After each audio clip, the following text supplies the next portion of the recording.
Shri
Mataji, good morning everyone. Let's bow down to Shri Mataji, raise our Mother Kundalini and put Bandhan.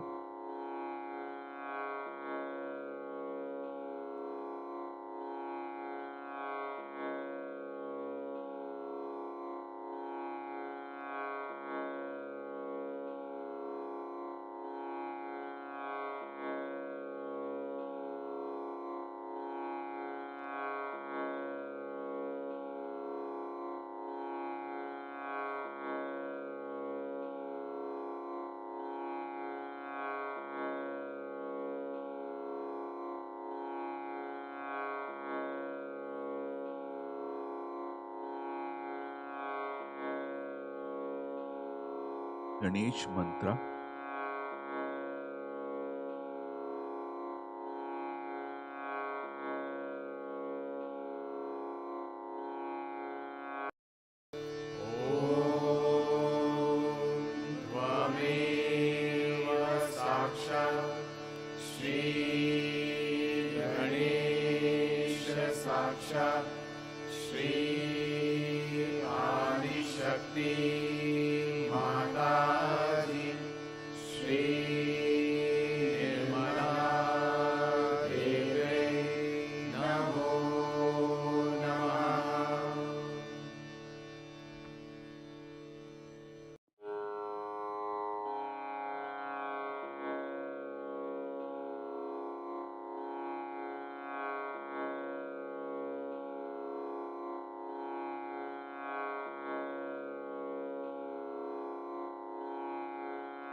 bring both our hand on Mother Earth.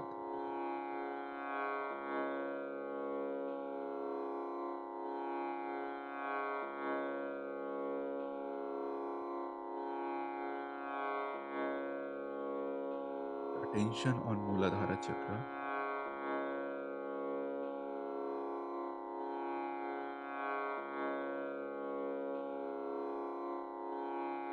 Mataji, kindly remove all the imbalances in our Muladhara Chakra through the Mother Earth.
Our hands on the lap.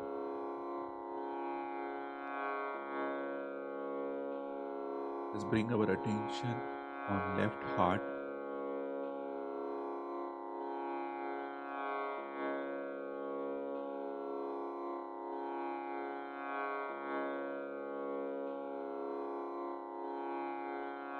Mataji, by your grace, I am a pure spirit.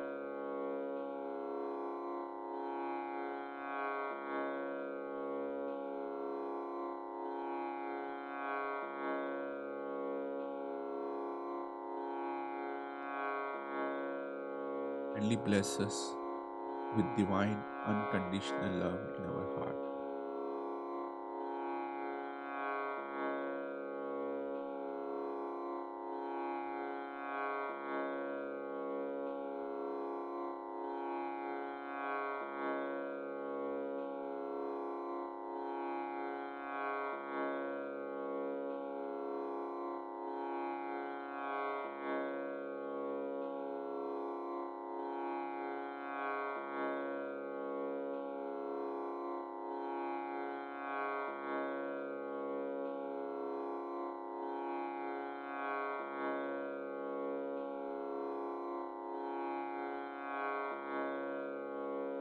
Let us bring our attention on Sahasrara.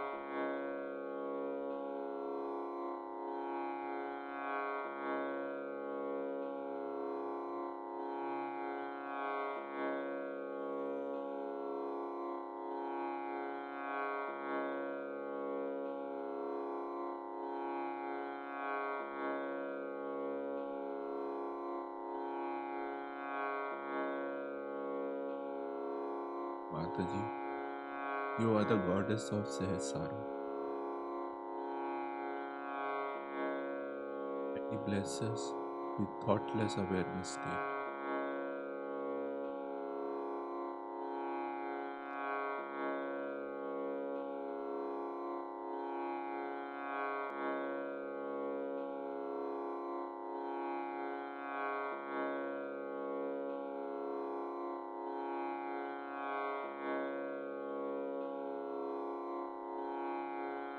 Let us listen to Shimataji's speech.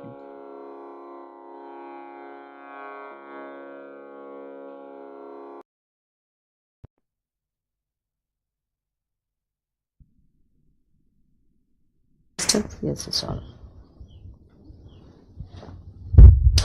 So first of all, you start talking about energies. Is that for me? These energies are moving within us and how they activate. Then you talk of the third energy, which is the one which has evolved us. That's how we are here. and you talk about yourself, the controlling part, which is controlling you, the spirit. So if you go on an abstract line, it would be very appealing, I tell you.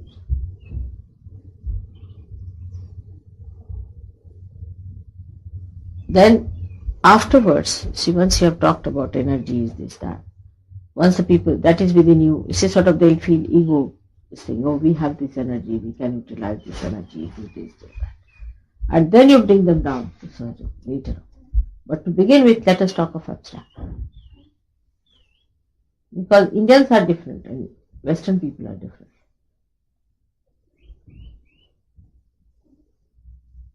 They are fed up of religion, they are fed up of all this. So if you talk of religion, it creates a problem. That's why in the beginning, you see, Vedas, when they were written down, they didn't talk of God or deities at all. They talked about God, about the Creator, but just about Brahmadeva. Throughout Hiranyagarbha, Brahmadeva, right side, they talk. And the whole thing is that mantra is like Bhur Bhuva Swaha, three things. Now Bhu is actually the Muladhara. It's the earth according to Muladhara. Muladhara chakra and Muladhara itself. Then Bhuva. Bhuva is the one which is called the Antariksha, is the one which is all created. He talks of Brahmadeva. Then Swaha. Swaha is capacity to burn off of the Agni. See? It is so surprising. And then they talk of Mahatapa. Tapaha and Maha. Swaha, Mahatapa. So when they talk of Swaha, they talk of Maha. Maha is what you call the great. Allahu Akbar. And of Tapa. Tapa is the one where you have to become a tapasvi, means a person who is going into penance, that of Christ. And they say that you have to penetrate through the Surya. That is this. The whole thing is in such an abstract way. And then you get to your moksha. So they have talked of all the chakras.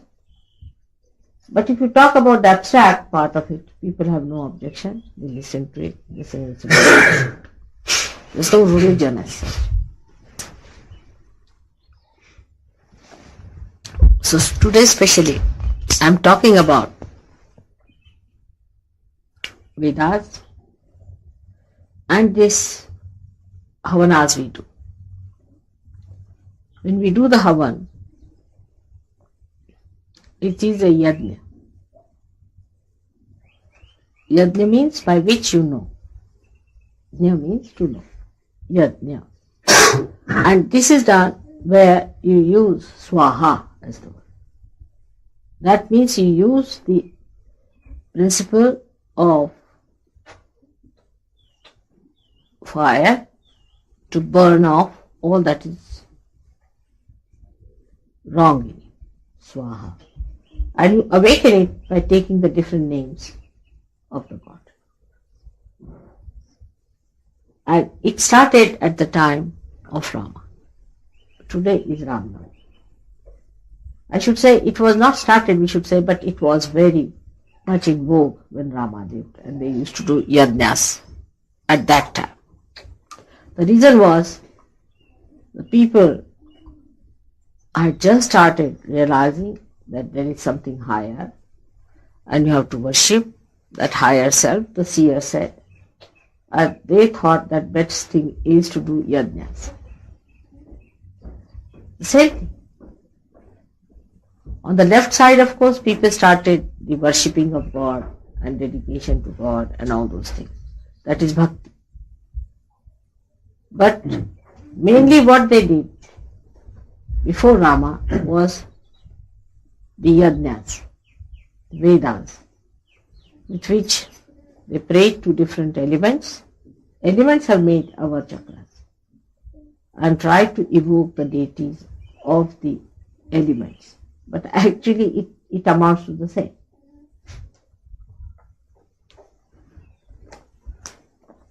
So as a child, Rama was studying with a very great saint. And when he was studying with him, Vasishtha was the name of the great saint. And Vasishtha had an ashram where Rama and his brothers studied. Come now. Come in. Come forward. Give her a chair to sit down. Can you, is there a seat there? I think, Gail, you can go there. Lots of seats are there.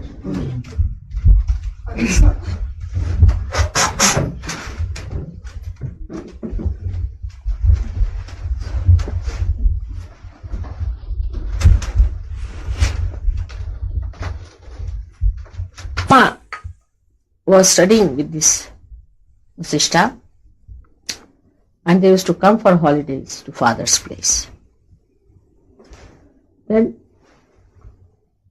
he had the capacity to kill a demon with only one arrow. It's called an Ekabani. One arrow was sufficient to Sri Rama. And he was a small little child, say about 7-8 years of age. And people were surprised how he could do it. So whenever they had a yajna, now these yajnas were created to awaken, to evoke the deities inside the spinal cord, actually. And for these yajnas, they used to sit down and do all these havanas the way we do it. But at that time, the Rakshasas would come and try to spoil the yajna. Because yajnas are to be done with pure heart and with cleanliness and with purity. It should not be insulted. There is a protocol about it. While they thought that if we insult the deities there, then the deities will disappear and their yajnas will be spoiled. Now these yajnas were done in the olden times, even when Rama was not here.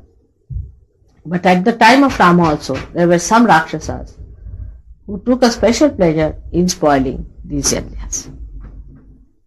And Rama as a child would go and protect them from the demons.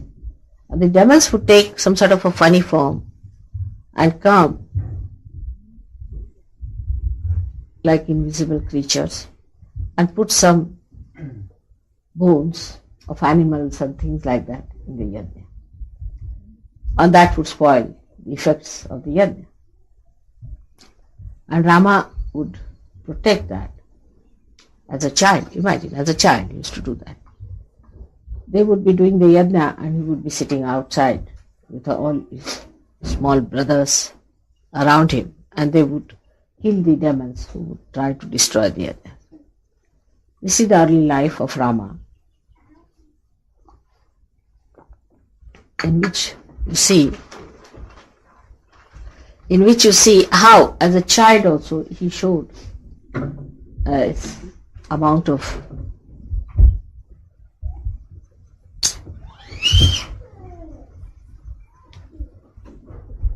expertise, you can say, in arrow and bow. So anytime you see a statue, how to make out a Sri Rama statue is to see if there's an arrow and a bow, then it's a Rama statue.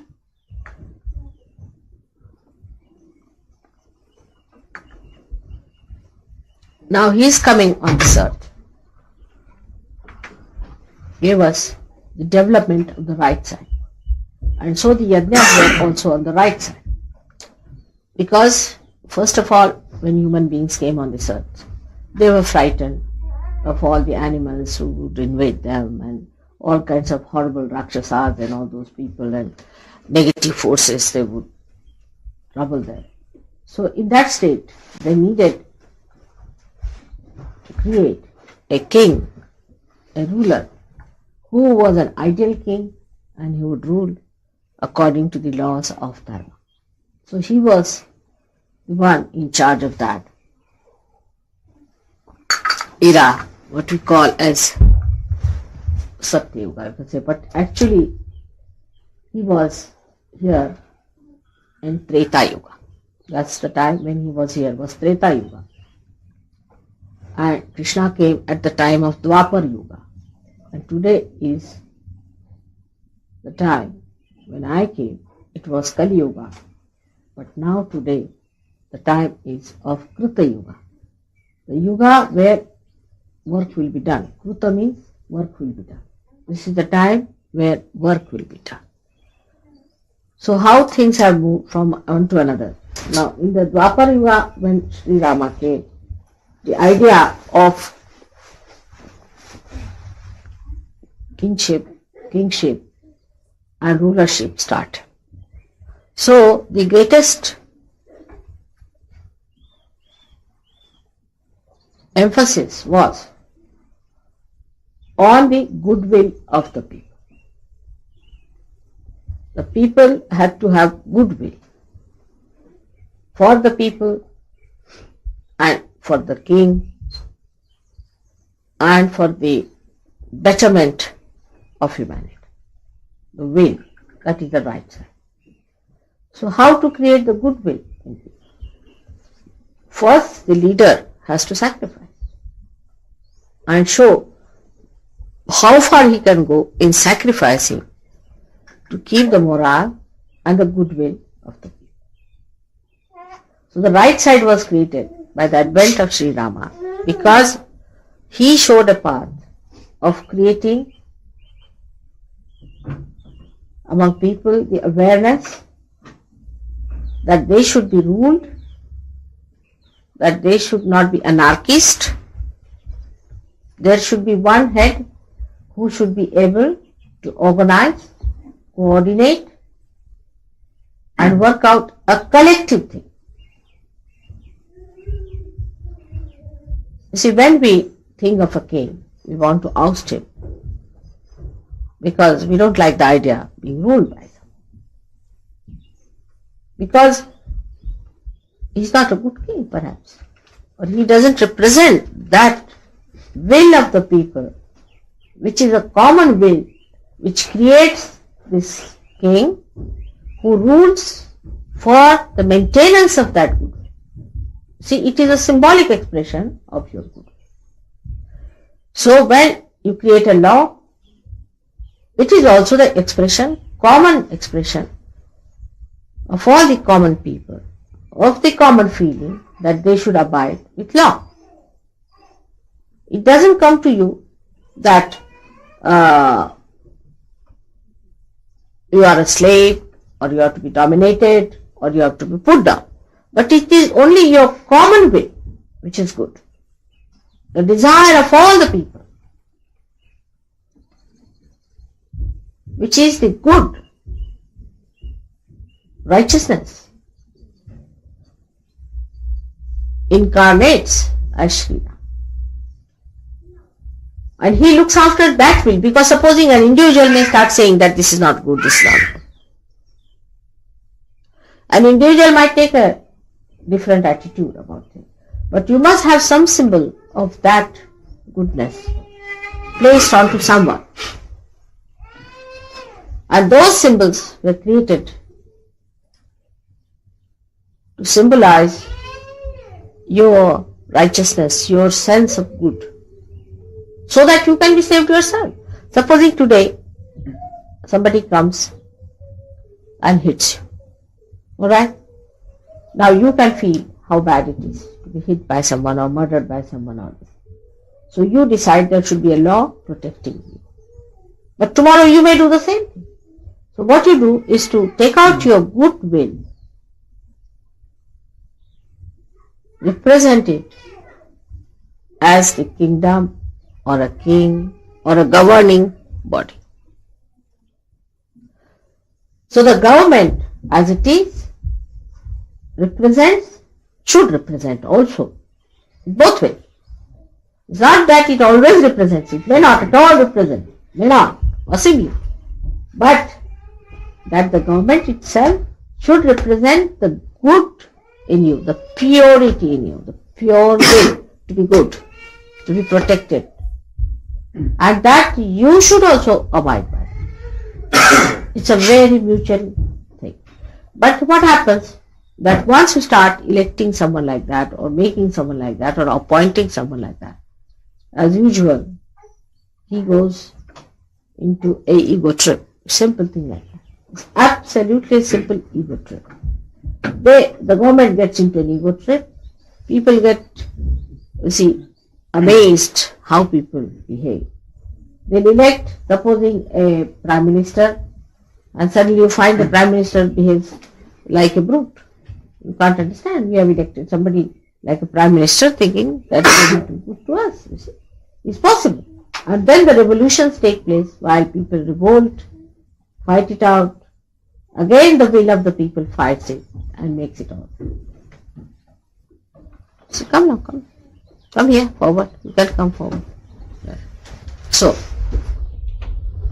we have to have something absolute. You see, because all these values are changing every moment. Isn't it? We think that this government is not good. So, for example, we think like that. So we want to demolish this government. Then we bring another one. We find the same thing happening. See, whether you bring a communist, or you bring a socialist, or you bring a democrat, or you have a monarchy, whatever you may have. But still, what happens actually is that all these things that come up and go away, I mean, come here. Let me move forward a little so everybody can listen. All these changes that take place goes on creating a feeling in a man that we should be anarchist. Why should we have any government? Why should we have any king? Why should we rule by anyone? Because you find the person who is ruling is not up to the mark. And he is just trying to deceive you. At that point, you have to have some absolute standards. If you have an absolute standard, then you can always judge that this king is deviating from the right path, is not doing what a king should do. A king has to be like Rama. He has to be like Rama, representing your will, your goodwill, your sense of proper judgment, fair play, and righteousness. If the king is not righteous, then your collective goodwill will go against the king. Now you go on throwing one from another. Say, I've seen now, for example, see in France, we had one kind of a prime minister. He did lots of things which were not good, so was thrown away. So you had another kind of one. Now he is doing another thing, so he is going to be thrown away. And we are just playing games. You see, first of all, we have, say, Labour government, we don't like it. So we have another government, Conservative government, we don't like it, throw away. Go on playing with it all the time. But in this relativity, you see, we are improving. Definitely, we are more aware, understanding, and the value of these people, and also the public is understanding. But then when, you see, too many such people come in who are negative, they also bring down the will, the collective will, very low. And people start identifying themselves with these autocrats, or you can say those people ego-oriented, who have no moral values, who have no fear of God, who deny religion, who deny evolution, and the government starts behaving in such a manner that you are amazed. How is this the government? Like, you can say, in Chile, in Argentina, the way government is behaving and is putting down the people. All these things are happening. See, you don't know. It's such a relative terminology. Like El Salvador, you don't know what to do with that now, whom to support. Whether to support the Americans or to support the Russians and all that. Now, under these circumstances, the Sahjogi can stand and say, now what, should we join this or that? All is a wasteful thing. It's just a game going on. Let them break their heads. They are good for nothing, useless people. So you cannot solve these problems and you are not supposed to solve them. They must get their realization and establish the kingdom of God. So really Rama rules on this earth and not these horrible kings who change their morality every day, who change their ideas every day, those who are built sometimes for something materialistic. I would say now in our country, we thought that we'll have Mrs. Thatcher. Good, very good. She's coming up very well, I should say. Certain good things she's saying, like self-restraint and all that. Those things she's talking good things. But what about herself following this? Sri Rama not only propounded what was good, but he followed that. He sacrificed for that. And he established his own symbol as a pure symbol of that righteous will that is within the people, which is the collective righteous will. Now, for example, you can see clearly how the ego-oriented things work out. You see, first of all, by misidentifications we can have. Now, if you are a communist, you have to be out and out communist. You cannot have compromise between democratic methods and communism. You can't find any integration. They think if you have to be this, you have to be absolutely this. If you have to be that, you have to be absolutely that. But in Sahaja Yoga, what you find is both are integrated. Because you have the complete capital with you and you have to distribute it. This is a complete integration here. All these isms and all that are experiments of the artificial, of the mind. Just a projection of the mind, which is whatever man-made is artificial, you know that. But what is God-made is all integrated. That whatever you have within yourself, you must give it to others. Now see for administration also. What happens after surgery? Say, I am, say, your mother, you are sitting down. You like me to guide you. You like me to govern you. You like me to correct you. You like me to scold you. And to even go to a great extent to see that your life improves. Supposing I say, all right, I give up, I don't want to trouble you. You will not like. None of you will like such a situation. Where I say, all right, you are a gone case, I have nothing to do. You get out. Nobody will like such a situation. You want me to govern you. You want me to look after you. You like that. Automatically you have started liking me. There is no domination, but you want my domination. You want me to dominate you. You want that all my desires should be dominated. Automatically. Why you feel that it is all right, it is very good, if mother takes interest in me, corrects me, it's a privilege. Why do you think like that? Because by that there is a general good created. There is a general good created. Because you have become integrated. Your body, your mind, and your soul, all of them think the same way. They all want the same. There's no difference. Once there is integration, you'll find Sahaja Yoga is the easiest way to live it. But if there is not, then it is true. For you are a lazy person, for example, or you are a very hot-tempered person, or you are a sort of a dual person, or you are playing tricks with yourself, you are playing games, then you won't like Sahaja Yoga. As long as these situations are in you, you will not like Sahaja Yoga. But once this situation is overcome, then you will like it. Because then you will know that whatever is good for your spirit is for the well-being of you all and of all the people. Once this well-being comes in, everyone feels absolutely nourished and fresh. So, the governing part is enjoyable.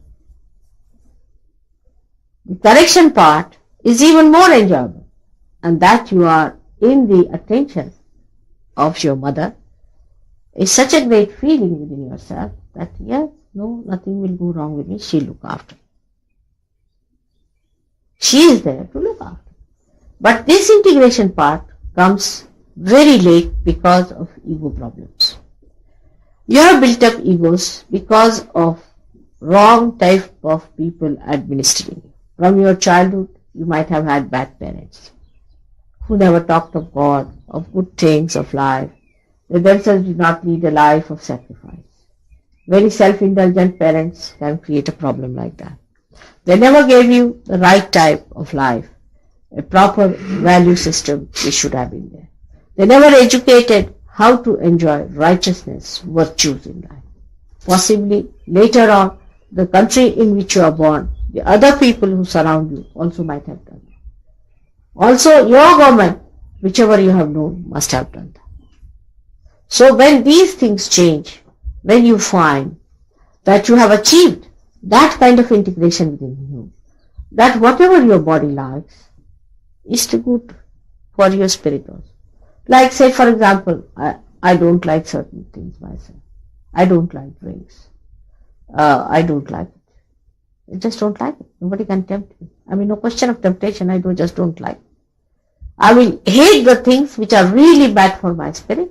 Automatically, I don't have to tell myself. It's just that. To tell lies, I don't lie. Alright. Because it harms me there. I don't lie.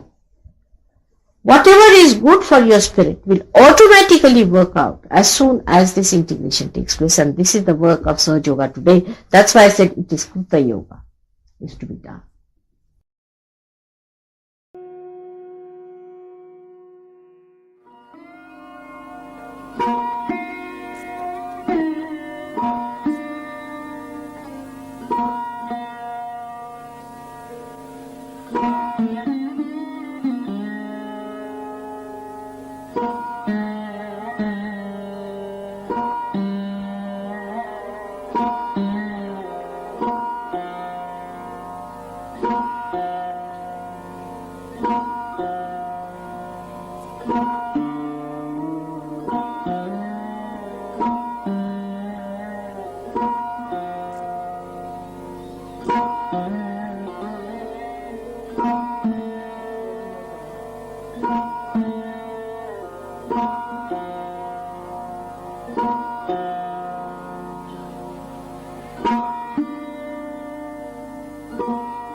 त्वमेव साक्षात् श्री महालक्ष्मी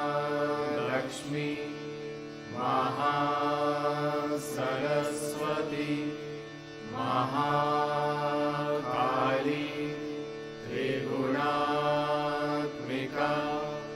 कुण्डलिनी साक्षात् श्री आदिशक्ति माताजी श्री निर्मला देव्यै नमो नमः। ॐ त्वमेव साक्षात् श्री कल्की साक्षात् श्री आदिशक्ति माताजी श्री निर्मला देव्यै नमो नमः। ॐ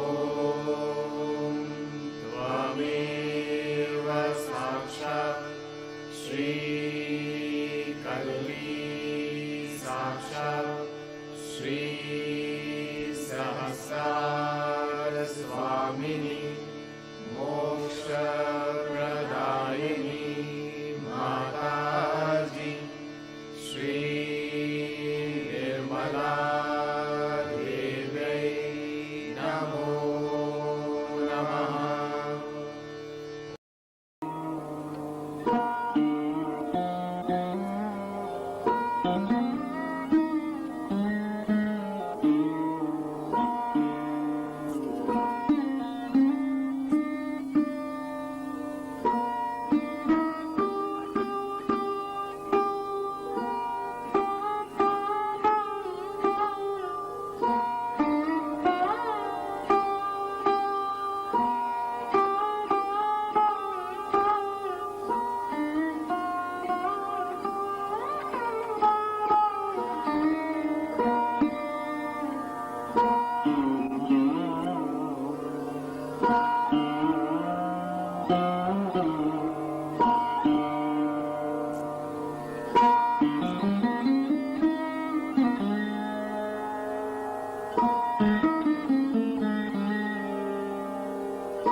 Thank you, Mataji, for this collective meditation. Thank you very much. Okay, Mataji. Let's bow down to Shimataji and take Bandhan.